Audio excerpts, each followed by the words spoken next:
Bab 11. Dendi.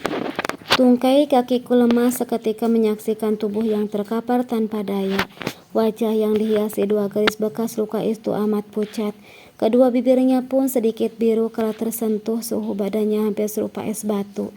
Jika diibaratkan dirinya kini serupa mayat hidup. Tanpa bisa dicegah buliran bening di netraku meluruh. Betapa zolimnya diri yang sampai hati menyanyiakannya hampir 1 bulan. Kalau saja Binarsih tak memberi informasi, mungkin aku takkan pernah peduli lagi. Terus saja larut dalam kebahagiaan di belahan bumi sana. Sementara ada manusia yang menunggu dalam sakitnya. Di mana hatimu, Dendi? Mengapa karena takut kemurkaan Nopa kamu mengorbankan Nia? Egois. Harusnya tugasmu adalah mengayomi Nopa agar menerima takdir bersama, bukan malah menjadikannya ikut andil dalam keegoisan. Mereka berdua adalah wanita, memiliki hak yang sama. Tak boleh ada ketidakadilan pada salah satu hingga terjadi kezaliman pada yang lain. Bukankah kau tak mau menghadapnya dalam keadaan miring sebelah? Bagaimanapun juga Nia adalah istri yang harus diperlakukan sebagaimana syariat mengaturnya. Bukankah aku muslim yang berusaha menjalankan perintahnya? Kenapa dalam hal ini malah menuruti nafsu semata, sedangkan kecenderungan pun lebih tinggi pada Nopa? Bahkan hampir seluruh cinta tentang hasrat pun tak pernah tergerak pada Nia. Kini ia koma. Bagaimana jika sudah tak ada lagi umurnya? Nia akan membawa kezalimanku hingga alam akhirat. Di sana ada alasanku menyia-nyiakannya pada Allah, penguasa hari pembalasan. Bukankah tiap perbuatan akan mendapat balasan setimpal? Tangisku makin besar kala lintasan kemurkaan Allah merajai pikiran. Tubuh ini bergetar hebat hingga tungkai kaki tak mampu lagi menopangnya. Aku meluncur ke atas lantai, sesenggukan di sana hingga seorang perawat memanggil. Perawat membawaku ke ruang dokter yang menangani Nia. Dengan jantung menghentak-hentak aku memberanikan diri menghadap lelaki berjas putih. Kini aku bersiap mendengar apapun yang akan dikatakannya. Pada kaki yang masih utuh terdapat infeksi di bagian dalamnya. Sepertinya ibu Nia mengabaikan rasa sakit selama ini. Untung saja belum menjalar hingga paha. Terang lelaki berkacamata itu. Tubuh Nia tak sanggup menahan sakit yang makin kuat hingga beraksi keras. Sepertinya juga ada tekanan jiwa hingga saat berpadu keduanya. Terjadilah koma, lanjutnya. Ia mengarahkan pandangannya padaku lekat, seperti sedang melempar prasangka bahwa akulah penyebab tekanan jiwa. Keterangan dokter itu seperti gelagar guntur yang menyambar tepat di telinga. Kakinya infeksi. Kenapa aku sampai tak menyadari kesakitan yang ditahannya? Dan kenapa tidak terdeteksi bersamaan saat amputasi kaki pertama? Saya berharap pengobatannya tidak harus amputasi. Saya mohon, Pak Dokter. Ibaku sambil menangkupkan 2 telapak tangan di depan dada. Pria bermata sipit itu bilang akan mengupayakan penyembuhan infeksi dengan obat-obatan. Katanya lagi kalau tak bisa disembuhkan dan membahayakan organ lain maka terpaksa harus amputasi lagi. Badan ini seperti dihajar dari kanan dan kiri kala mendapati kenyataan terpahit yang harus dihadapi.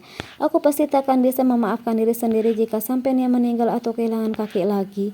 Sungguh kali ini jelas sebab pengabaianku. Bisa jadi Nia menyembunyikan rasa sakit karena tak mampu menyusahkanku lagi. Mungkin dia merasa aku tak benar-benar tulus merawatnya hingga menendam saja derita itu. Malang benar nasib wanita yang bersuamikan manusia zolim seperti itu. Aku keluar dari ruangan dokter dengan pikiran dan hati kacau. 1000 bayangan buruk serang menyerang otak ini, membordir hati dan menyiutkan nyali. Sungguh kali ini segala keperkasaan Dendi telah mati. Kulangkahkan kaki ke arah kanan gedung perawatan. Di ujung gedung satunya lagi ada masjid rumah sakit. Kira-kira hanya berjarak 100 meter dari ujungnya. Sepertinya aku butuh tempat untuk mencurahkan segala rasa lara di jiwa. Di atas sejadah pastilah akan kudapatkan jawaban atas kerapuhan ini. Dalam untaian doa sudah tentu akan kutemukan ketenangan jiwa. Tempat agung yang tak terlalu besar ini menyambut kedatanganku. Dengan hawa ketenangan, hiruk pikuk tangis lara manusia di sekitar area ini seakan diserap oleh energi kedamaian yang tercipta. Siapapun yang tengah gundah pastilah akan sedikit terjeda dalam kedamaian di sini. Kusungkurkan diri di atas sajadah yang terbentang dari kanan hingga kiri ruangan. Di sini kutumpahkan segala beban yang menyesakkan dada. Doa-doa penuh pengharapan terlantun panjang dan lama, berharap Allah sudi mengabulkannya. Kiranya hanya Dialah yang dapat kujadikan sandaran penolong dari segala penolong. Ini hari ketiga aku menemui Nia. Rasanya tubuh ini sudah tak jelas keadaannya. Di siang hari harus tetap bekerja hingga Binarsi dan suaminya yang jaga. Sementara sore hingga pagi tiba aku ada di sisinya. Begitu seterusnya. Untunglah ada suami istri itu yang membantu. Kalau tidak, entah bagaimana keadaanku saat ini. Tak mungkin juga mengandalkan orang tua sebab ayah pun sedang sibuk bekerja dan merawat ibu yang kadang sadar, kadang tidak. Ternyata ujian belum bosan menyapa hidup kami. Setelah kecelakaan itu, ibu mengalami trauma berat hingga depresi. Setelah itu, kadang sadar, kadang tidak pikirannya. Ayah memutuskan mengobati ibu di luar kota, katanya untuk membantu melupakan kejadian yang membuat ibu setengah gila. Sampai saat ini belum ada perubahan yang berarti di sisi ibu. Ia masih sering menjerit dan menangis tiba-tiba atau berlari dan mencoba kabur dari rumah, kadang meronta-tinta jika keinginannya dihalau.